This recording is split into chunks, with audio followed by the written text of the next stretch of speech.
სისხლიანი ისლამური რევოლუციური გვარდია ირანში უფრო მკაცრ ფაზაში შევიდა. ამოშაბათს 2026 წლის 4 მაისს ცნობები მიუთითებს ახალ თავდასხმებზე რეჟიმთან დაკავშირებულ წევრებსა და სტრუქტურებზე. მაშინ, როცა თეირანი ცდილობს შიდა დაღლილობის ნიშნების დამალვას და ამავე დროს უპირისპირდება შეერთებული შტატების სასტიკ სამხედრო ზეწოლას ჰორმუზის სრუტეში. ასე წოდებული უკვდავი გვარდია ამ სცენარში ჩნდება როგორც წინააღმდეგობის ძალა, რომელიც ცდილობს აჩვენოს, რომ რეჟიმს აღარ აქვს ყველაფერი კონტროლქვეშ, არც ქუჩებში, არც ბაზებზე და არც ინფორმაციაში. ახლავე ყველაფერს გეტყვი, მაგრამ ეხლა გინდა რომ არხზე გამოიწერო, რათა იყო კარგად ინფორმირებული, მიიღო ინფორმაცია რეალურ დროში, საუკეთესო ჟურნალისტური ხარისხით, რაც კი ოდესმე გინახავს. სანდოობის სტანდარტით მილსონ ალუესი. მთავარი საკითხი მარტივია. რევოლუციური გვარდია, რომელიც 10 წლეულების განმავლობაში ირანის რეჟიმის ყველაზე საშიში ძალა იყო, ახლა თავს ესხმიან იმავე ქვეყანაში, რომლის კონტროლიც დაიფიცა. ბოლო დღეებში გავრცელდა ცნობები ქმედებებზე ისეთ ქალაქებში, როგორიცაა იაზდი, ზანჯანი, კასვინი და თეირანის მიმდებარე ტერიტორიები. ამ ინფორმაციის ნაწილი ჯერ კიდევ ომის პირობებში ვრცელდება, სხვადასხვა ვერსიით და სრული დადასტურების სირთულით, მაგრამ საერთო სურათი ნათელია, შიშმა მხარე იცვალა. სტრუქტურა, რომელიც აკვირდებოდა, აპატიმრებდა და აღჩოგდა მოსახლეობას, ახლა ცდილობს გაარკვიოს, საიდან იქნება შემდეგი დარტყმა. ზანჯანში აფეთქება, რომელმაც 14 რევოლუციური გვარდიის წევრი იმსხვერპლა, ამ ახალი ეტაპის სიმბოლოდ იქცა. ოფიციალურმა ვერსიამ სცადა შემთხვევა დარჩენილი ასაფეთქებელი ნივთიერებებით გამოწვეულ უბედურ შემთხვევას წარმოეჩინა. წინა თავდასხმები, მაგრამ თავად ამ ეპიზოდის საჯარო ჩანაწერი აჩვენებს, რამდენად დიდი იყო პოლიტიკური ზიანი რეჟიმისთვის. ერთდროულად მოკლული აგენტები საინფორმაციო ომისა და თვითმკვლელობის ეჭვების ფონზე. დივერსია. ახალი ამბავი დაკავშირებული იყო Associated Press-ის ცნობებთან, რომლებიც საუბრობდნენ რევოლუციური გვარდიის ამ წევრების დაღუპვაზე თავდასხმების შედეგად დარჩენილი ბომბების აფეთქებაში. ამასთან ერთად ყურადღება გამახვილდა სისტანსა და ბალუჯისტანშიც, სადაც რევოლუციური გვარდიის მანქანა შეიარაღებულმა პირებმა ჰასკიში სამიზნედ აქციეს, როგორც სააგენტო თასნიმზე დაყრდნობით იუწყებიან. ირანული ვერსიის მიხედვით დაღუპულები არ ყოფილან და თავდამსხმელები გაიქცნენ, მაგრამ პოლიტიკური მნიშვნელობა სხვაა. თუნდაც დაცულ რეგიონებში რევოლუციური გვარდია პირდაპირ თავდასხმის სამიზნე გახდა. ეს აღარ არის მხოლოდ ინდივიდუალური პროტესტები. რევოლუციური გვარდია, რომელიც პირველი იღებს ძალი იყენებს ძალადობას, ახლა თავად ხდება თავდასხმის ობიექტი და რეჟიმი ამას საკუთარ უსაფრთხოების სტრუქტურაზე მიმართულ ქმედებად აღიქვამს. ოპოზიციური არხების მიერ მოხსენიებული უკვდავი გვარდია ადგილობრივებს შორის ცნობილია. შეტევების შესახებ ისინი გზავნილს ავრცელებენ. იდეა ისაა, რომ ირანელებს აჩვენონ, რეჟიმს შეუძლია ინტერნეტის დაბლოკვა, ზარების მონიტორინგი, უბნების ალყაში მოქცევა და საკონტროლო პუნქტების მოწყობა, მაგრამ ყველას გაჩუმება არ შეუძლია.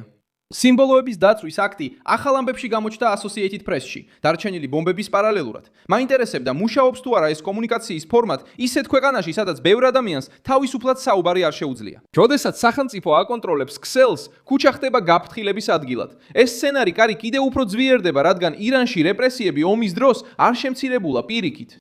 გაეროს ორგანიზაციამ განაცხადა, რომ ირანმა ომის დაწყებიდან შეერთებულ შტატებთან და ისრაელთან სულ მცირე 21 ადამიანი სიკვდილით დასაჯა. ასევე დააკავა 4000-ზე მეტი ადამიანი ეროვნული უსაფრთხოების ბრალდებებით. აღნიშნულ შემთხვევებს შორის იყო სიკვდილით დასჯები იანვრის პროტესტებთან, ოპოზიციასთან და ჯაშუშობასთან დაკავშირებული ბრალდებებით. ამავე ორშაბათს საერთაშორისო მედიამაც გაავრცელა ინფორმაცია, რომ ირანმა სიკვდილით დასაჯა 3 კაცი, რომლებიც ბრალდებულნი იყვნენ დეკემბერსა და იანვარში ქვეყანას შეძრულ ანტისამთავრობო პროტესტებში მონაწილეობაში. ირანის ხელისუფლება აცხადებს, რომ მსჯავრდებულები მონაწილეობდნენ ძალადობასა და უსაფრთხოების თანამშრომლის მკვლელობაში.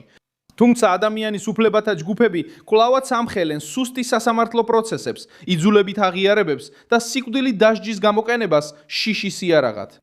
აქ არის ის წერტილი, სადაც შიდა კრიზისი, გარე კრიზისი ხდება. მაშინ, როცა თეირანი შიგნიდან აწვება მოსახლეობას, ტრამპი გარედან აწვება რეჟიმს. შეერთებული შტატების პრეზიდენტმა უარყო ირანის ბოლო წინადადება ომის დასასრულებლად და პირობები მიუღებლად გამოაცხადა. ირანის 14 პუნქტიანი გეგმა ითვალისწინებდა ბრძოლების შეწყვეტას, ჰორმუზის სრუტის გახსნას არაუგვიანეს 30 დღისა და ბირთვული საკითხის მოგვიანებით განხილვას.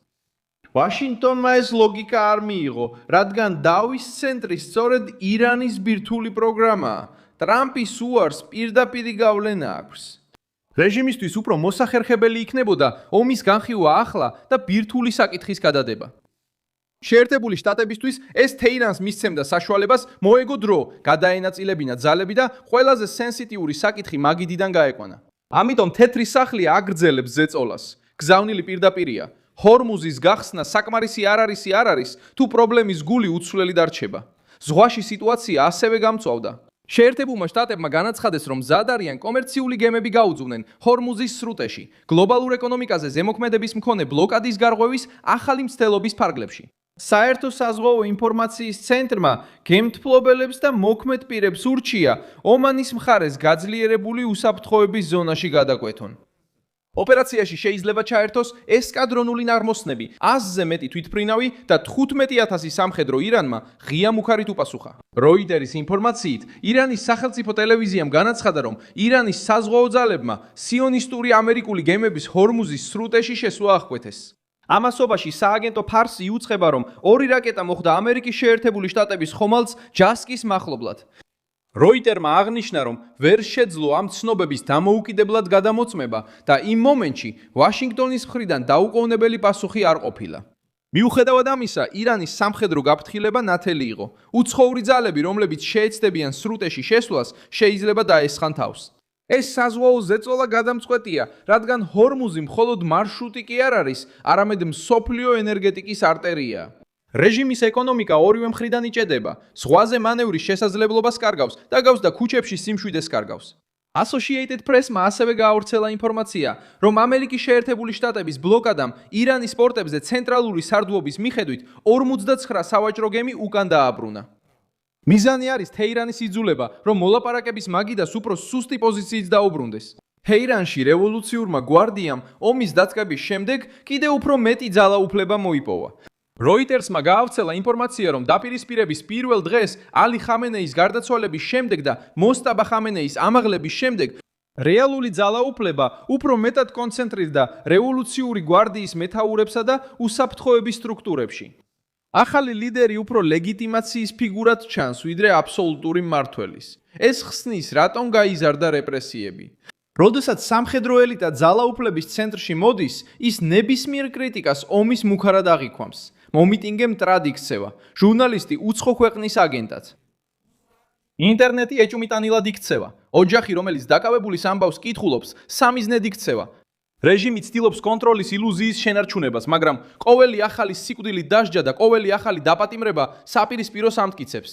ვინც ძალით მართავს, სულ უფრო მეტ ძალას იყენებს, რომ ხელისუფლებაში დარჩეს. რევოლუციური გვარდია სწორედ ამისთვის შეიქმნა.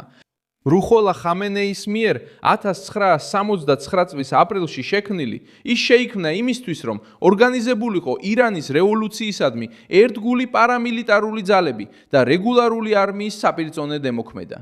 დროთა განმავლობაში ის ირანის შეიარაღებული ძალების ყველაზე ძლიერ სტრუქტურად გადაიქცა, რომელიც უშუალოდ უმაღლეს ლიდერს ექვემდებარება და სულ უფრო მეტად ერთვება უსაფრთხოებაში, ეკონომიკასა და პოლიტიკაში. ისტორია აჩვენებს, რომ ეს ძალა არ გაზრდილა ხალხის დასაცავად, არამედ რეჟიმის დასაცავად. 2009 წელს, როდესაც მილიონობით ირანელმა მაჰმუდ აჰმადინეჟადის ხელახალი არჩევა კითხვის ნიშნის ქვეშ დააყენა და თაღლითობა გააპროტესტა, პასუხი იყო რეპრესიები. ბრიტანელი აღნიშნავს, რომ მთავრობის რეაქციამ აჩვენა რევოლუციური გვარდიის უპირატესობა მოსახლეობაზე და ოფიციალური გამარჯვება განამტკიცა მიუხედავად ბრალდებებისა. იმ ეპიზოდმა მკაცრი გაკვეთილი ასწავლა. როდესაც ხმა სისტემას ემუქრება, სისტემა გვარდიას ქუჩაში გამოჰყავს. იგივე მოდელი გამოვლინდა მაჰმუდ აჰმადინეჟადის გარდაცვალების შემდეგ 2022 წელს. მოსახლეობა კვლავ ქუჩაში გამოვიდა მორალის პოლიციისა და ქალებისთვის დაწესებული წესების წინააღმდეგ. რეჟიმმა უპასუხა დაპატიმრებებით, საეჭვო სასამართლო პროცესებით და სიკვდილით დასჯებით. ეხლა 2026 წელს განსხვავება ისაა, რომ რეპრესიები მიმდინარეობს უფრო დიდი ომის ფონზე, შეზღუდული ინტერნეტითა და ეკონომიკური ზეწოლით. სხვა ერების ისტორია გვიჩვენებს, რომ რეჟიმები, რომლებიც პოლიტიკურ პოლიციაზეა დაფუძნებული, შეიძლება მტკიცედ გამოიყურებოდეს ეს მანამ, სანამ შიგნიდან ბზარების გაჩენა არ დაიწყება. რუმინეთში ნიკოლაე ჩაუშესკუ მართავდა მეთვალყურეობის სახელმწიფოს, რომელსაც სეკურიტატე ამაგრებდა, მაგრამ მისი რეჟიმი 1989 წელს დაინგრა. მას შემდეგ რაც მან ტიმიშოარაში დემონსტრანტების წინააღმდეგ რეპრესიები დაავალა, პროტესტები ბუქარესტშიც გავრცელდა და საბოლოოდ არმიამ დიქტატორი მიატოვა. როდესაც ძალა, რომელიც შიშს ამაგრებს, ქუჩაზე კონტროლს კარგავს, მთელი სისტემა შეიძლება სწრაფად დაინგრეს. სხვა მაგალითებიც გვეხმარება თეირანისთვის არსებული საფრთხის გაგებაში. დიქტატურები, რომლებიც ბლოკავენ ინფორმაციას, აკონტროლებენ სასამართლოებს და ოპოზიციას დანაშაულად მიიჩნევენ, შეიძლება დიდხანს გადარჩნენ, მაგრამ ამისთვის ფასს იხდიან. ისინი საზოგადოებრივ ნდობას კარგავენ. ეს არის ირანის სუსტი წერტილი ახლა. რევოლუციური გვარდიას ჯერ კიდევ აქვს იარაღი, ფული, ციხეები და გარეკცელები, მაგრამ ვეღარ მალავს იმას, რომ თავად გახდა სამიზნე საკუთარ ქვეყანაში. ამიტომ თავდასხმებს, რომლებიც უკავშირდება უკვდავი გვარდიას, ასეთი სიმბოლური გავლენა აქვს. ისინი ჩნდებიან იმ დროს, როცა მოსახლეობა შეშფოთებულია, ინტერნეტი კონტროლდება, პროტესტები იშლება და ირანელი მოლაპარაკეები ცდილობენ დრო მოიგონ საზღვარგარეთ. მოწინააღმდეგეებს შორის გავრცელებული გზავნილი პირდაპირია. მიუხედავად იმისა, რომ რეჟიმი ცდილობს ყველა კარი დახუროს, ირანის ტერიტორიაზევე არსებობს წინააღმდეგობა. ამავე დროს, ტრამპი ზრდის რეჟიმის გადარჩენის ფასს. ირანულ შეთანხმებაზე უარის თქმა, ჰორმუზში გემების გატარების ოპერაცია და პორტების ბლოკადა ზეწოლას ახდენს რევოლუციურ გვარდიაზე იმ წერტილში, რომელსაც ყველაზე მეტად ეშინია კონტროლის დაკარგვა. თეირანი ცდილობდა გაემიჯნა ომი, სხვა და ბირთვული საკითხი. ვაშინგტონი კი ყველაფრის ერთ ანგარიში გაერთიანებას ცდილობს. და ეს ანგარიში იზრდება ყოველი გაჩერებული გემის, ყოველი დაგმობილი სიკვდილით დასჯის და ყოველი შიდა თავდასხმის შედეგად, რომელიც რეჟიმის აგენტებზე ხდება. საბოლოოდ რაც ჩანს, ეს არის ორფრონტიანი კრიზისი. გარედან შეერთებული შტატები ირანს კედელთან აყენებს ჰორმუზის სრუტესა და მოლაპარაკებებში. შიგნით კი რევოლუციური გვარდია აწყდება საბოტაჟის, თავდასხმებისა და ორგანიზებული დაუმორჩილებლობის შესახებ ცნობებს. უკვდავი გვარდია აგზავნის თავის სიგნალებს და რევოლუციური გვარდია ხვდება, რომ ერის შიშით მართვა არ ნიშნავს მომავლის კონტროლს. მე ვარ მილსონ ალვესი, ინტერნაციონალისტი და ჩემი მიზანია ყოველდღე მოგაწოდო ჭეშმარიტი ინფორმაცია. ახალი ამბების ბულები ვიდეოს აღწერაშია. მოიწონე ეს ვიდეო, გამოიწერე არხი და ბოლოს გადახედე კომენტარებს, რომ კიდევ უფრო მეტად ჩაერთო მილსონ ალვესის საზოგადოებაში.